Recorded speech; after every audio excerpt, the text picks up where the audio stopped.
people asking like, how do you do it? People that have 2 kids look at me and think that I have 3 times the amount of work. I'm like, no, it's not the same as 2 kids times 3. It's a whole different machine. And if you run it well and you involve the kids, I try to really make them understand what's happening. Even the 4-year-olds know the basic schedule. They understand why we may have to go to take brother to a soccer game, why we may have to cut something short, why we can't do a certain activity till a certain day, but also why we're also giving them opportunities, why we're taking them on vacation, why we want them to experience things outside of our environment and our neighborhood here. Hello and welcome to the And Both podcast. Here we are going to hear from moms and those in motherhood that are doing the thing that works for them. They are honoring themselves alongside the all-encompassing role and level of expectation that is motherhood. And we are going to hear from as many different people as possible in their own experience. So you can find people to relate to. You can hear stories that will make you laugh, make you cry, all of the above, and that we will come together as a community to support one another in a way that is holistic and honoring of the woman and the mother as a whole. Hello and welcome back to the And Both podcast. I am here today with Mary Wiegand, and she is from Boone, which we are going to hear all about and learn all about in a minute. But first, welcome, Mary, and thank you for being here. Thank you so much for having me today. And so, how about let's start with the big picture. Who are you? What do you do? All of these things, and we'll go from there. Yeah, sounds good. Yes, as you said, I am Mary Wiegand. I am many things, as this podcast name somewhat entails. So I am the founder and CEO of Boone, which again, we can get into. It's a consultant agency that is built after more than a decade of my corporate career in retail. So had spent a decent amount of time in corporate retail before starting Boone as an agency, as an option to have an entrepreneurial endeavor using the skills that I had built through my corporate time. On top of that, I am a mom. I am a mom to 4 biological kids, of which 2 are identical twins. And I'm a stepmom to 2 additional bonus kids, which makes me a mom to 6. So definitely some family logistics that go on, as well as running the business. I live in Columbus, Ohio, but have spent time across like many cities in the US. Yeah, well, definitely having a corporate career with some of the bigger pieces, I'm sure that's had an influence on movement around the country for sure. So it's funny because I before starting podcasting, you listen to all these ones and you're like, I think this is what I would like, and all of these pieces. And a lot of these podcasts give these really like formal intros. And I think like every once in a while, I catch people off guard because I'm like, tell me about you. And people are like, me? Yeah. Oh, wait. And so, but I think it's important because I think that like some people start I don't think there's a good, bad, or otherwise, but I think some people are like, I am a mom. And then some people are like, I am a so-and-so. And so I always think that it's really interesting to hear how people start the conversation. I definitely feel that I am both things. And probably if you catch me at a different moment, it's the other way. And I'm one of those, if you look at my LinkedIn profile and my title, the first title says mother. So it says mother, and then it says the other things that I do in my profile. And I think too, there's a lot of having a larger family. You're sort of in this space where it's not like, I think if you have 1 or 2 kids, there's more of a juggle to it, and there's more of a tendency to be like, yeah, no, I do this also. But when you have kids, like I have 4 and you have 6, it's like, no, I have children. Like I don't have child or like 2, like I have children. This is an entity.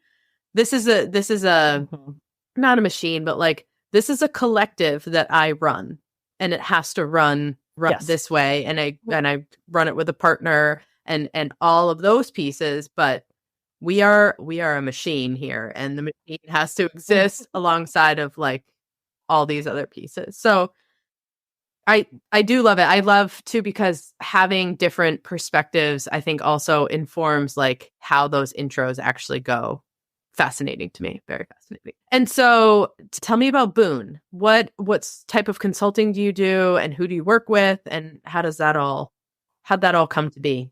Sure. Yeah. So Boone is a leading analytic consultant agency that provides demand forecasting and inventory management. So that's where our expertise lies. And what that really means is making sure that product-based businesses have the right product in the right amount at the right time, right? Inventory management. Do you have enough enough supply to fuel the demand that you're going to have? It's a lot of work in spreadsheets. So we're really looking at the analytic side of how much did you sell? How much are you going to sell, down to the product, color, size level. And it is based on where my corporate career had been. So I had worked at major retailers, Target Corporation, Victoria's Secret, Tiffany and Company, learning that same functional expertise within the big retailers, learning best practices. But coming to Boone was my effort to say that this functional expertise can be applied to any product-based business. And a lot of these younger businesses that are startups, that are emerging brands, don't have access to this type of functional expertise. It's something that can be very crucial to their level of success if they don't end up way overstocked or way understocked for their customers' demand, obviously.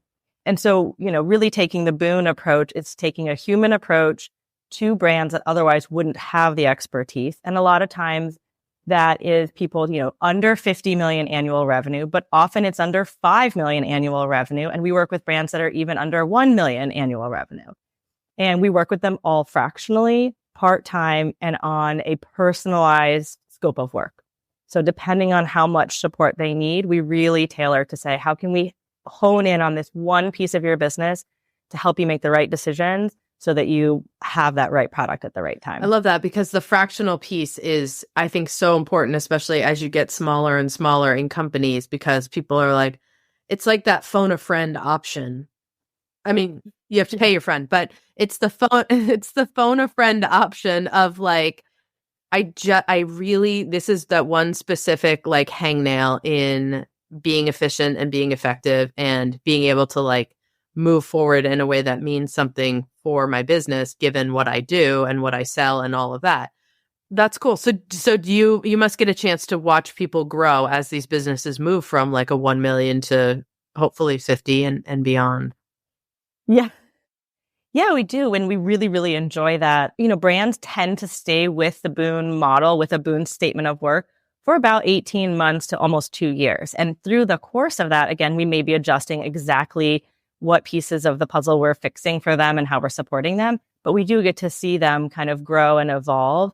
And oftentimes when they're done with Boone, it's usually a moment where they're hiring internally. So we've got them to the place where like, hey, now you can have somebody internal on your team. You don't need the fractional support anymore. You're ready and you understand the value of this functional area so that you're ready to have somebody. Yeah. And even when they graduate, we still like to support them. The team really, we buy our Christmas gifts from the Boone client portfolio. We really focus on Instagram. We repost their stories. We really try to take an internal approach, even though we're not an internal That's team awesome. member. So how many people do you have in your portfolio right now?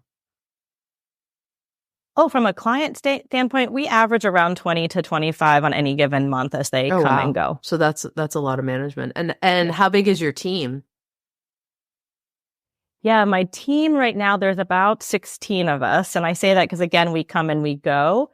And I have a very unique team that's also part of my kind of, and both where I'm lying in many areas of business is, as a mom myself, I started Boone after I had my daughter. So I was the mom to 2 at the time, and really wanted this opportunity to use my skills from corporate, but not be tied to one brand or 40 hours in an office. And this is in 2017. So well before hybrid work, well before anyone was thinking that you had an option besides going to the office every day.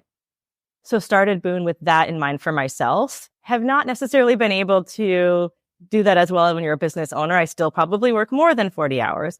But my team is comprised of everybody who is a part-time worker. So nobody works full-time, and it allows them to have that non-traditional blend of work and life.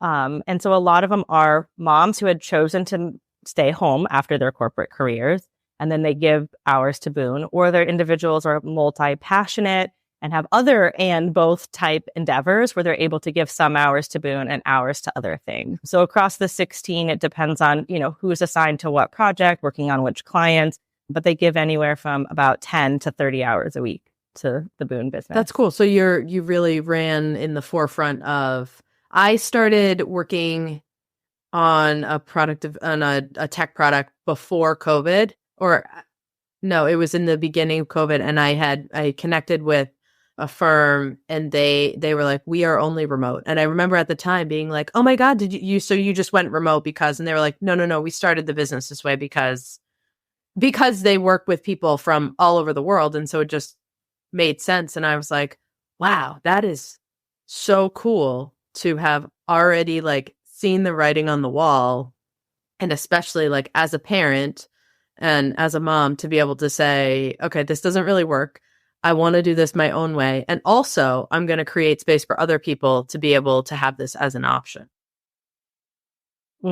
That's a huge passion of mine, is to provide it for other people and give them that opportunity. Many of the people on my team might otherwise be out of the workforce if they didn't have this opportunity, right? And they had chosen that path. And Boone sometimes is also like an on-ramp back to the workforce, right? They may choose to be here for a couple of years as they figure out if they want to return to corporate. But yeah, I think, the pandemic opened the eyes to people that you don't have to be physically located together.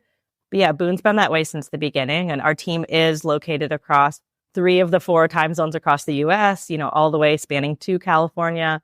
And so are our clients. Our clients don't have to be here either. Yeah, I love the asynchronous way of the world in so many aspects now. I just feel like it fits everybody better. Like it doesn't mean, I don't know. I just, the idea of like everybody getting together to like sit in a room together and it's like the new evolution of like, this could have been an email. Like literally now it is an email.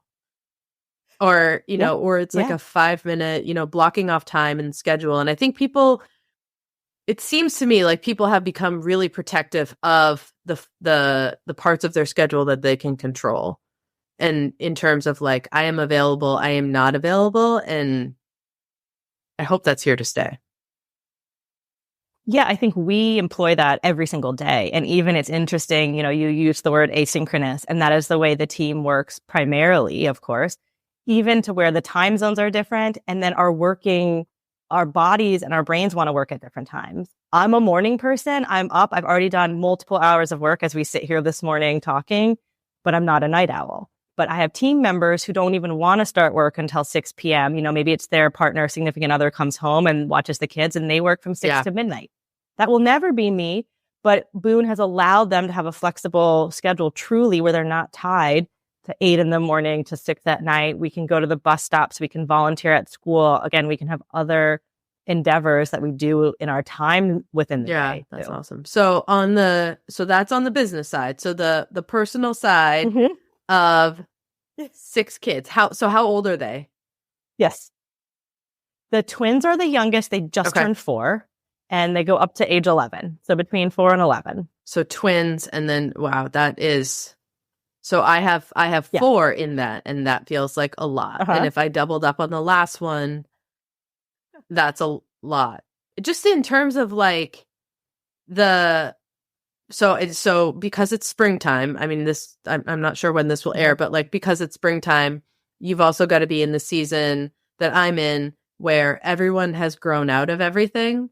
And we're moving from like all of the winter things to the summer things, and the summer things that were like a little bit too big last year are laughably small this year.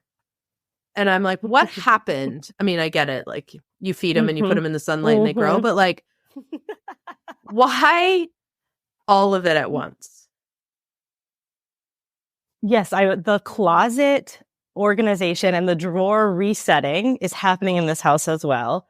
I'm sure you feel this too. The interesting thing that I have to manage is the hand-me-downs. So it's like, okay, now wait, I've got the youngest are 4 who are both boys. I have older boys who are 9 and 11. So as I take stuff out of there, the 11-year-old should pass it to the 9-year-old, but I may have a season in between where they don't actually fit it. So I have to box it up, get it ready, label it so that it's ready for the 9-year-old the next year, and then prep things for the 4-year-old down the road too. So I struggle to try to basically play Frogger and leapfrog, hop over things for clothes. And truthfully, I'm not great at it. The kids' closets and the kids' drawers are not where my area of excellence lies. The kids are always well dressed. We find things. We do a lot of laundry. I think sometimes less is more, and we just wash what we have and we wear it again. So we don't overload the clothes by any means. We've also found a lot of other families that are like bigger families or have multiples. We have a great family who has twin boys a few years older, and they give us tons of hand-me-downs from theirs. So we're able to have matching sets for the boys and really being able to like utilize, clothes for the second hand, both financially, but also just sustainability, like to not buy new every time. Yeah. And it's, and I also feel like if once you get to having kids that are this age or beyond, like where to buy, where to spend the money so that things will last, because it's true. Like you go to Target and you're like, wow, this is so cute. Oh, this is cute. Oh, like my son would love this or my daughter would love this. And all of a sudden, there's like you've got to clothe for human beings. And even if it's a $5 t-shirt, whatever. But if you have pieces that last a long time, like maybe a little bit more investment, like I say, so I have girl, boy. And if something survives my second, because he's like the kid, like, I'm not kidding. So last winter, I think it was last winter, I get a lot of stuff at a consignment store in town because it makes sense. Sustainability, economically, all of those pieces. And one of the owners has twins. And my two oldest were the same size. And so she was like, I bought these jackets. These kids never wore these jackets. Like, they're beautiful, nice Patagonia jackets with the, like, not the puffy ones, but they have a shell to them, right? So I'm like, this is excellent. I come home, I bring the jackets home. My daughter's is gray, my son is black, and they are the same family and the same school and the same recess and the same everything. I'm not kidding. My daughter's jacket still looked brand new at the end of the year. And she's not like, she's not like leaning against the wall at recess. Like, she's out running around and playing and stuff. My son looked like he got dragged behind a school bus. I was like, you are in the same, like, you have the same schedule of your day. You have the same opportunity. Like, the buttons are ripped off, like Patagonia. They make like a great product. Yes. The buttons are ripped off on the shell piece. There's like a hole in the elbow. And I'm like, you play on the same playground. Like, what happened? Yes. And he's like, yes. Well, yeah. I mean, you do have, I mean, there is a gender difference, even if, she's not a girly girl, but I see similar things with my twins who are 4. And I will tell you, shoes is one of the hardest, right? So to manage shoes, and I don't know how close in size your kids are, but because the twins, it's one of the only things I always buy them the same so that we just can match 4 shoes around and we don't have to find whose shoes are whose. But one of the twins, who is definitely more destructive, had decided that he would scooter. And instead of putting his foot on the brake on the back of the scooter, he decided that he would just put the toe of his shoe down and drag it across the sidewalk. So shoes becomes one thing that I do buy mostly at Target and just buy the like $14.99 and know that they're only going to last so long. And yes, I tell him to use the brake on the scooter, but he just destroys shoes through and through. My youngest has, so he just got a scooter for his birthday with a brake because he was using a scooter with the brake snapped off because that was a hand-me-down from an older child. He wasn't going anywhere fast. Like, he's not jumping anything because he's just turned 4. But same thing. Like, I pulled sneakers out that were the size that when the brake got snapped off the original scooter. And I'm like, why is there no left toe? Right. That's right. So, it's like they walks through a puddle and he's like, my sock is wet. And I'm like, okay, that's, I forgot. So now we have to do a toe check on the sneakers that get pulled out because exactly the same reason. Really making me feel seen here. Kids, man. I really, solidarity. Yes, absolutely. Well, I think your metaphor of it being a machine when you have a big family or, 4 is definitely a big family and 6 obviously is. It's so true. People ask me, like, how do you do it? People that have 2 kids look at me and think that I have 3 times the amount of work. I'm like, no, it's not the same as 2 kids times 3. It's a whole different machine. And if you run it well and you involve the kids, I try to really make them understand what's happening. Even the 4-year-olds know the basic schedule. They understand why we may have to go to take brother to a soccer game, why we may have to cut something short, why we can't do a certain activity for till a certain day, but also why we're also giving them opportunities, why we're taking them on vacation, why we want them to experience things outside of our environment and our neighborhood here. But it is absolutely a machine that just has to work. And I think too, that's the part that maybe when I had, I feel like when I had 0 to 1, I would argue all the day long is the hardest. Absolutely. 100% you are absolutely correct. And it's not the mentality of one more kid is one more sandwich, because it's not. It's just you have to apply a different strategy to the same space. And I see people that I was overwhelmed when I had one child, because everything is new and you don't know what you're doing. And, you listen to everybody. And then I realized that the best advice comes from people who have more children than you. And so after that, it was okay, well, people that have 2 children, how do you manage that? And then I had a second child, and then 3 children. It was okay, so what are some of the things that you do? And then I had 4, and nobody asked, and everybody asked me, right? Instead of me asking anyone, because I was listen, I don't have time for talk because I have 4 kids. Yeah. But I think that's what happens is you have to be more efficient, because the alternative is to just be overwhelmed all the time. Absolutely. And I think, one of the things I say, and I'm sure you can understand this, having 4 is all parents can only fight some battles, right? Pick your battles. It's a classic line. But in a bigger family, it's not exactly pick your battles. It's stay out of the super overwhelmed zone and stay in your machine zone. And no, that doesn't mean I let my kids go out again in ratty clothes or they don't get fed. I pick my battles to say, it's okay if everything's not perfect. I have given up perfection. Perfection left a long time ago. And I keep them informed. I talk to them again about what we're doing, why we're doing it. And I bring them into the fold of the machine. And I think, that's just different than being able to have control. I think for me, 2 kids was a lot for me, but I was trying to keep control of everything.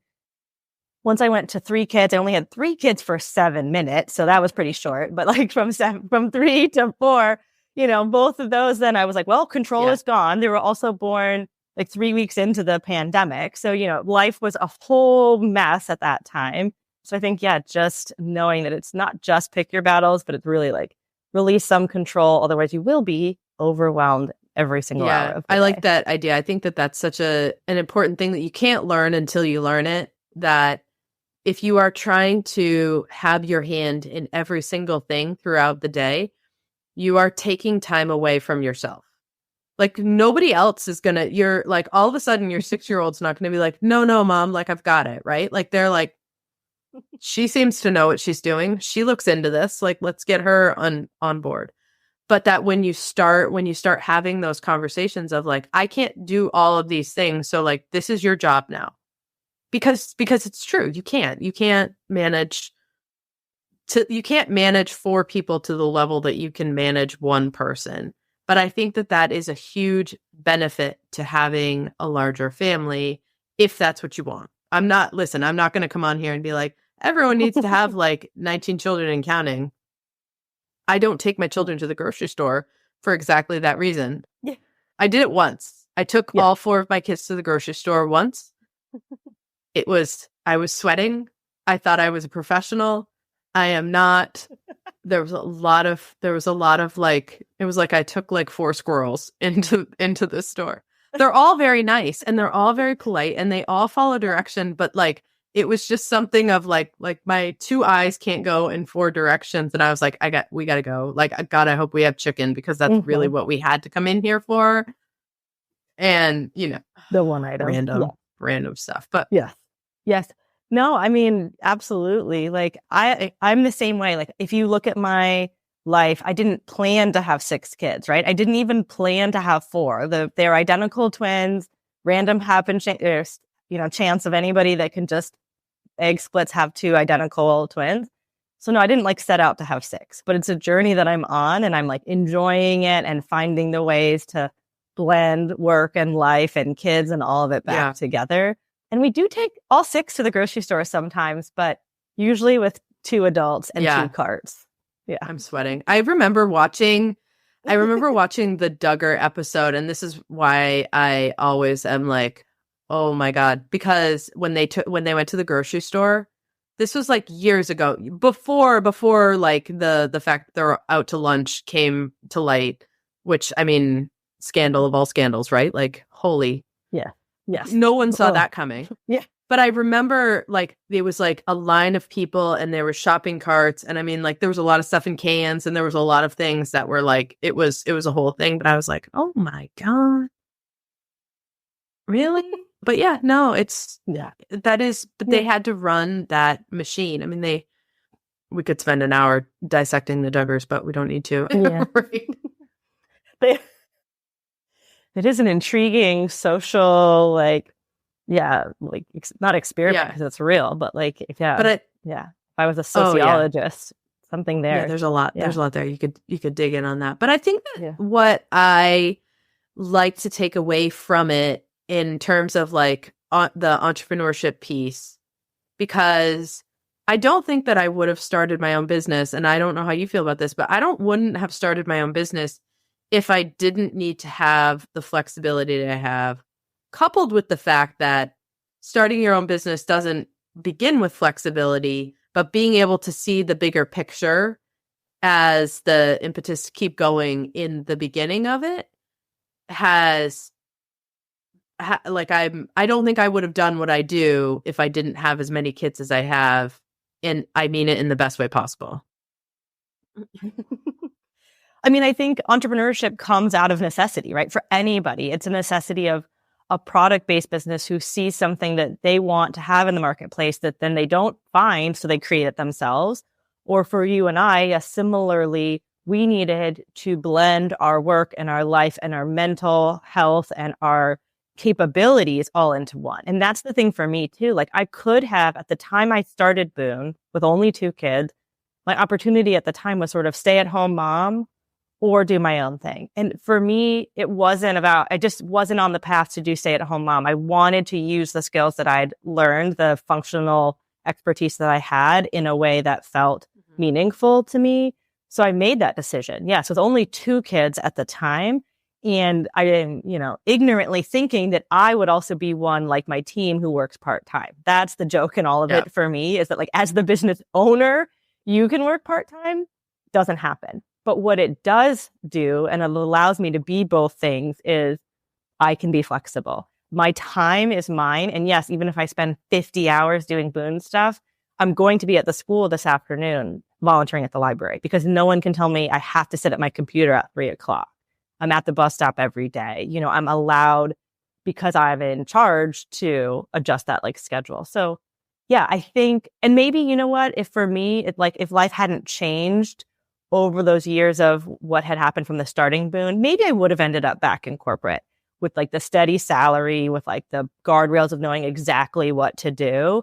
I think because of the additional kids that have come into my life, both by twin birth and, bonus stepchildren, I think this is the path that really does allow me to be my best at both things. Absolutely. And so how do you, in order to do that, in order to make 50 hours a week work, how do you make that work with childcare? Are the kids are in school, most of them? Kids are in school. So 4 are in elementary school. The 2 twins are in daycare still. So daycare is great. It's very expensive, but the hours are great. So the twins are usually they leave for daycare by about 7 a.m. Again, we're a very early family over here, and they're there till end of school. The elementary school bus stop is 8:30 to 4. So my core hours, 8:30 to 4. I try to get as many meetings as I can done during that time. I try to focus most of my time on Boone, giving myself flexibility to do opportunities that I have. But otherwise, I'm a morning person. So before 7, I've probably put in at least an hour.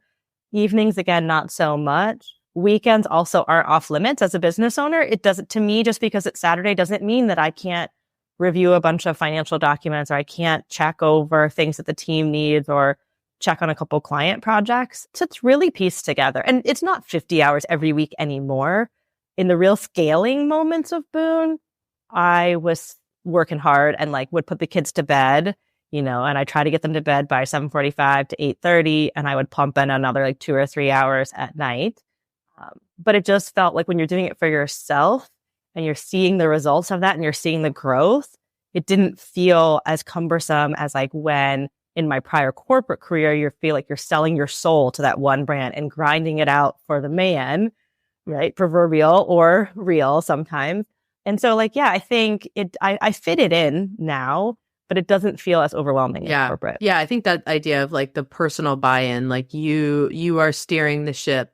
And so would you want to go back and like do 2 hours at your laptop after your kids went to bed if you were working in a corporate environment? Like, no, hard pass. So how about, so what about outside of work? So what about outside of work and outside of like the machine of childhood and all of that? Like, what do you do? What do you non-Boone do? Yeah, if I'm not Boone and not actively parenting, I'm definitely that mom who like self-care comes and it goes in different forms. I like to be outside. I like to be social. So if anything, I'm probably meeting up with people, dinner, drinks with friends, traveling. Again, I don't live near most of my family members nor my like core people. So getting on an airplane and traveling to somewhere new, not with all 6 kids. I have yet to put all 6 kids on an airplane, but that's the Mary time. When I get a moment to be, with myself, traveling somewhere, that's really what like energizes me with, being with family and friends, good food, good people. So I think this is really important to talk about because I think that a lot of times what happens when, there's like the self-care garbage of like the bubble bath and the wine mom and all of those pieces. Like, I think it's really important to say when you say it's not all the time. And because I think it's another layer of expectation that we put on ourselves in all ages and stages of motherhood, right? It's like you have a new baby and you're like, I just want to be able to like go and do this, this, and this. Like we always strive for the thing that is just out of reach. However, there's lots of other things that are within reach that we're like, oh, but it's not that thing, right? So like, instead of saying like, all I want to do is get on an airplane, it's like, I am going to get on an airplane, but in the meantime, I'm going to do this, this, and this because these are within my wheelhouse. Mm-hmm. Yeah, I think taking the pressure off. Yeah, I'm not a wine mom, a bubble bath mom. I'm not at the gym every day. So I don't put the pressure to find the quintessential like self-care code to certain activities in a certain amount of time. It's like when I can find the time, I try to be fully present in those moments where I feel like I'm re-energizing myself.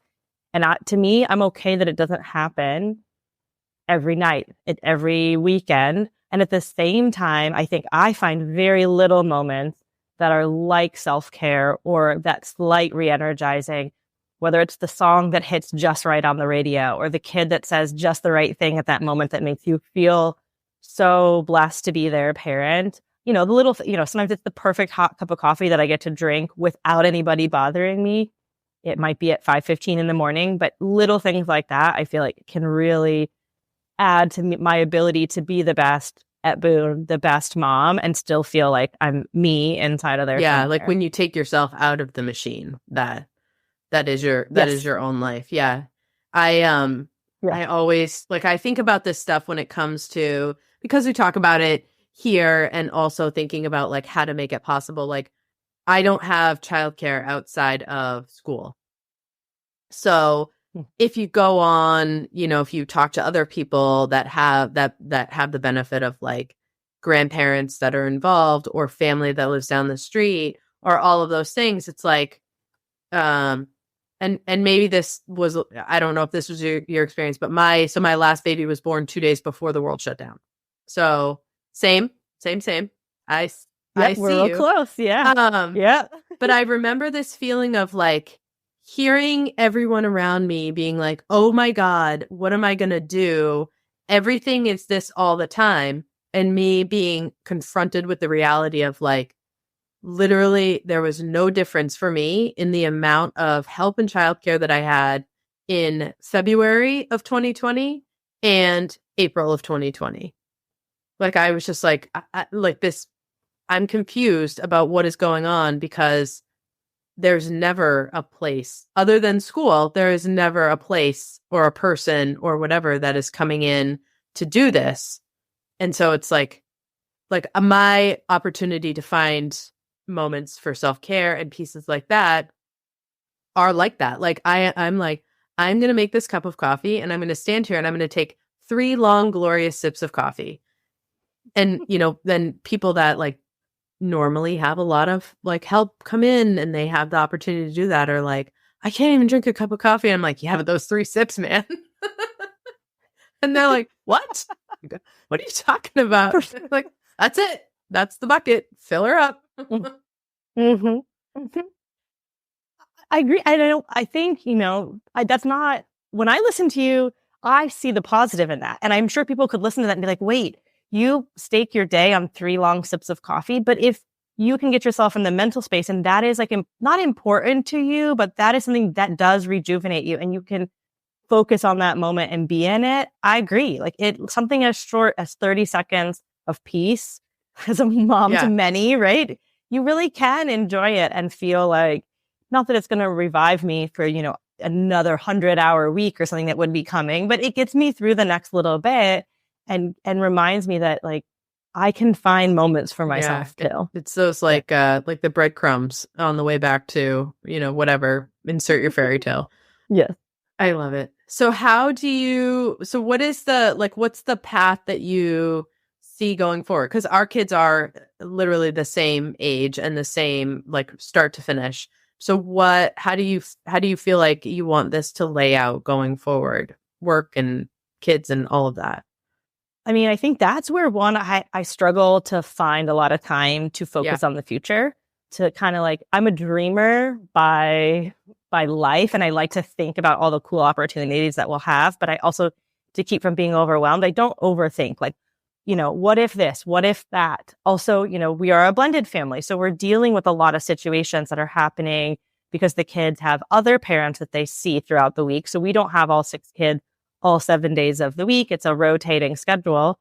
But ultimately, this is what I feel like my family and my business and myself as a person, we've just set ourselves up for an amazing success to come, right? Where these kids will get opportunities to experience life, to have an awesome family dynamic, to have a home, to have siblings, to see working parents, to see a working mom who dedicates herself to the career, but also can be a mom. And so my hope is just more of the same and like taking the foundation that I've truly laid. And even since, our youngest were born in the last 4 years, everything that I've put as this foundation, I think really is going to hopefully like thrive in the next 5 years.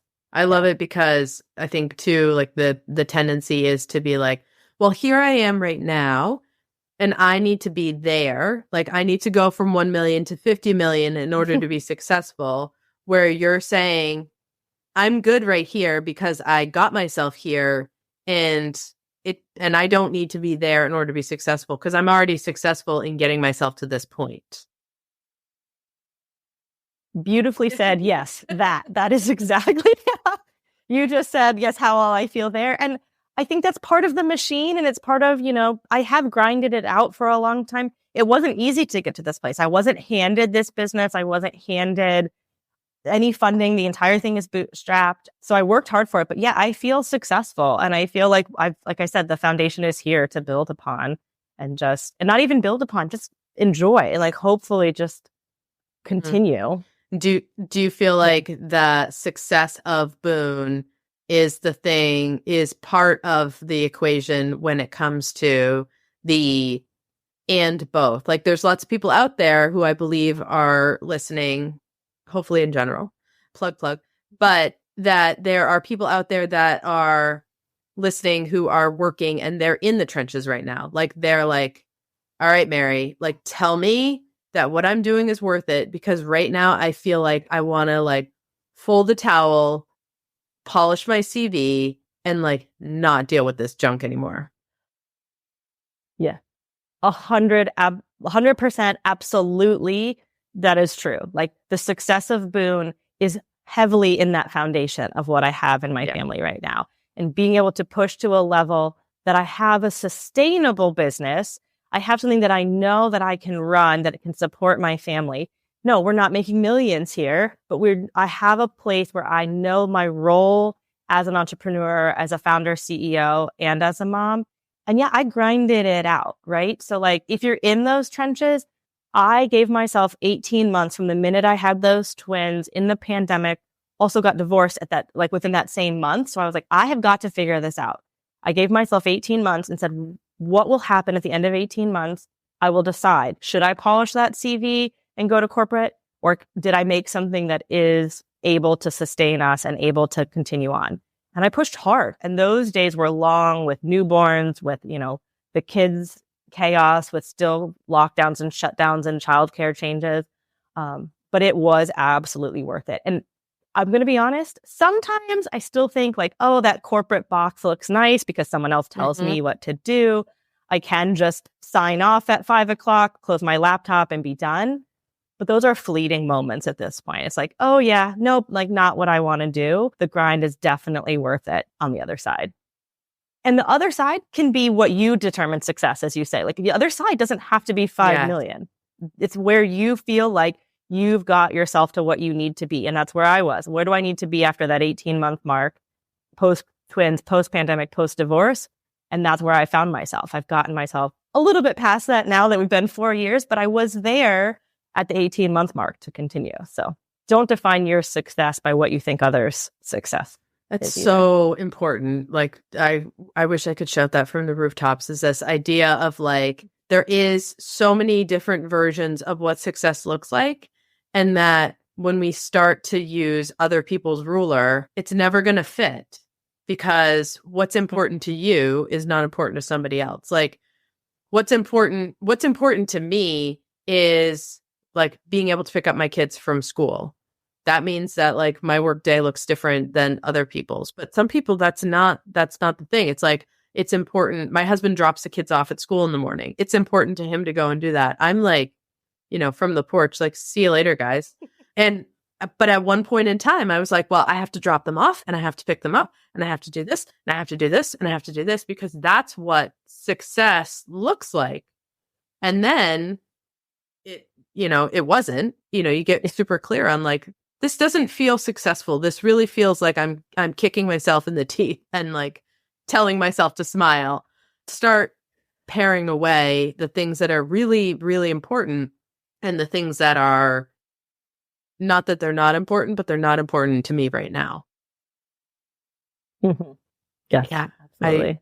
I really love what you're doing. And I think that the opportunity for people to see, it's the great elephant walk. So there's other 4-child families. I don't know of any 5-child families that are in like around me. I mean, there are, but I don't know them. They're busy.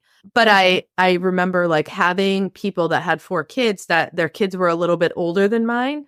Is I sort of called this like the elephant walk, right? Like, you just follow the person in front of you. And it was that, like we were talking about earlier, like the advice of, okay, like, I have a new baby, I have a toddler, I have 2 kids in early elementary school.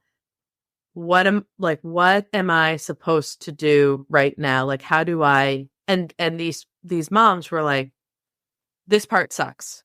It doesn't all suck, but like everything that you are feeling and everything that you are going through right now, like we all did, normal.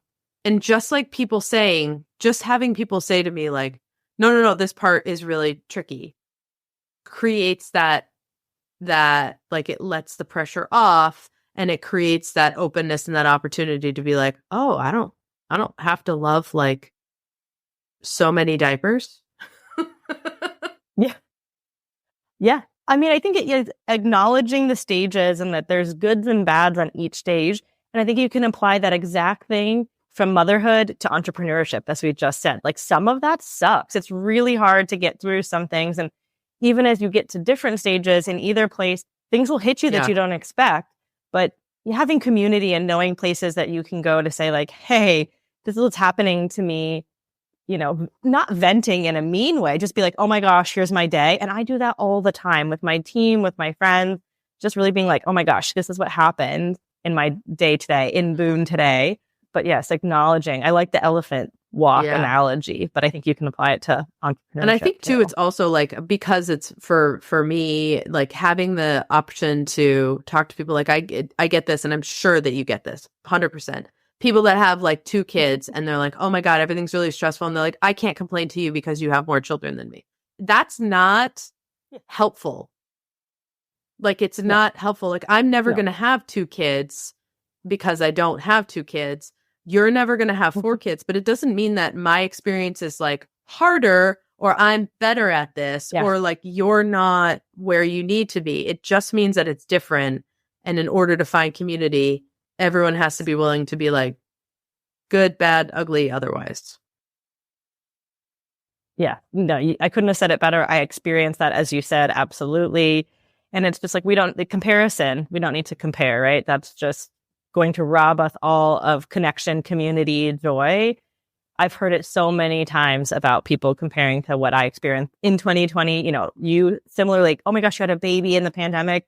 That must have been the worst thing ever. It's like, no, I had a different experience than you did. It's not a comparison. Right. And yes, 6 kids versus 2 kids. I will say it's very funny when people see me out in public with only a portion of the kids and then make comments. Oh, that is really fun to see them react. And then sometimes I'll just let it go. And someone's like, well, I have 4 more at home. And they're like, so yeah, it's fun to see everybody. Oh my God, I love it. I've done this like, toddler music class, baby toddler music class for years and years. And it happens every time where like my youngest, because he didn't do it in the beginning because of the pandemic. So we've had to move to different classes, just schedule wise and stuff like that. And so I take him and it's just him. And people are like, oh, is he your oldest? And I'm like, no. And then like a couple weeks goes by and inevitably I either go on Mondays or Fridays. So there'll be a day off of school. And last week it was spring vacation. And last week, my youngest is now one of the oldest kids in the class just because, people keep having babies and kids keep growing.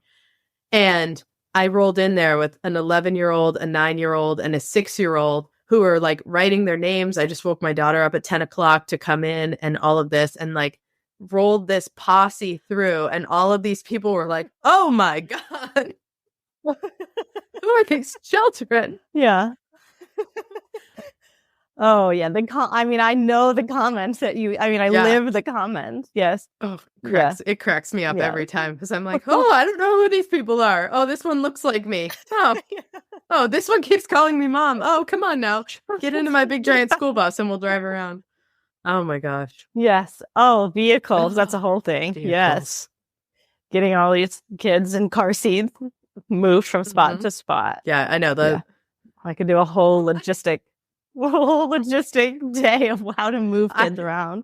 I always tell people it's like that math problem when you're in elementary school where there's a canoe, there's a chicken, there's a fox, and you got to get everybody to the other side of the river, but you can't put the chicken and the fox together. That's my life.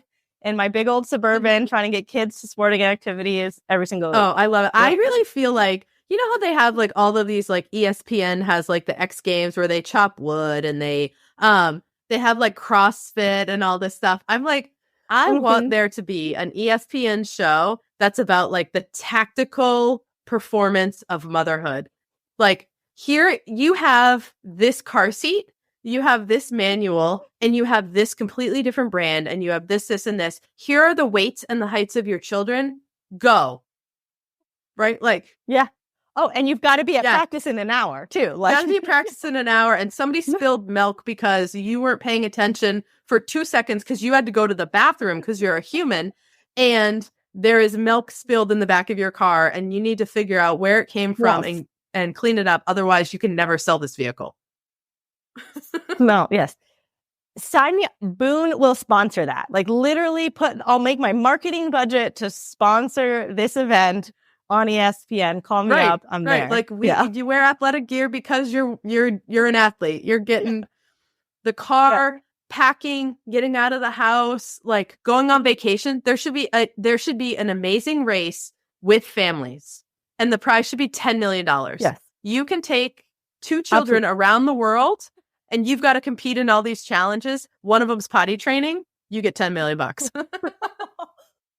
Oh my gosh. Well, yeah. And I say, don't call it a vacation. It's only just parenting in a new place.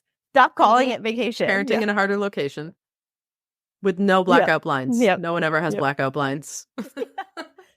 Oh, my children don't really sleep. So the blackout blinds are not, we're up at 6. There you go. So. Early risers. I love it. On the tail end, on the wrapping it all up part of it, what advice do you have? Because I know that there are people in your life that ask you advice because you have 6 kids. So therefore you must have like some sort of shepherding staff with you at all times. But what are things that you wish that people knew when it came to entrepreneurship and this? Because if you do read the paragraph, right, it's like, I have 6 children and I started my own business. People are like, that lady never sleeps. She must be a vampire. So where would you, if someone was like, how did you do this? Where do you start that for them? It's a really good question. And you're right. When people see the paragraph or the bullets of my life, their eyes gloss over. They don't understand. They almost feel like they can't talk to me. And yet I have this very shepherding approach to life. I love to care for others. I love to get everybody, as many as I can, like under my wing and support them. So the advice really is find your community, right? And that's on parenting and entrepreneurship. And I don't do this alone. It may look like that, but I definitely don't. And that community is fueled by other entrepreneurs that I meet, other moms that I meet, other females, males, anybody who you can connect with in that moment and be real and raw. And then at the end of that, have confidence in yourself, right? So I find my community and I have confidence. And I think through both of those things, I've really gotten myself to where I am in both capacities, Boone and motherhood. But it's not easy. So after all that, like not easy, don't expect it to be easy. It's tough. There's hard days. There's still hard days. And that's I think that like I would echo that all the way, to the bank. The having the vulnerability piece and having the willingness to say, this part I am really struggling with, or this, and also like this part I'm really proud of, because that sometimes feels really vulnerable to say. I think that I couldn't love what you just said more, because it's so true. Like just not having to do things or feel like you have to do things alone and celebrate and go through the hard stuff and all of that piece. So thank you so much for coming on today. I'm so excited that you guys spent an hour, because I know what that hour is. Yeah. I know how important that is. No, it was, each hour is important, but it was delightful to connect. And I'm, if our words help somebody or give somebody an hour of support, it's all worth it. Times 100. Exactly. And so for people out there, if they are doing the product-based business route, if this is their calling and their entrepreneurship goals, how do they get in touch with you, and what does that look like? Yeah, absolutely. You can find us on our website at boonellc.net. You can find me on LinkedIn under my name, or Boone on LinkedIn. We're on Instagram. We really try to take that human approach. On the website, there's a place where you can connect directly with me, schedule on my calendar. I'd love to chat. Any way you can connect. Our DMs are always open on Instagram. Again, we try to take a human approach and would love to talk to anybody who even has a slight inclination of launching a product-based business. That's awesome. Well, thank you again so much for joining me today. Yeah, thank you.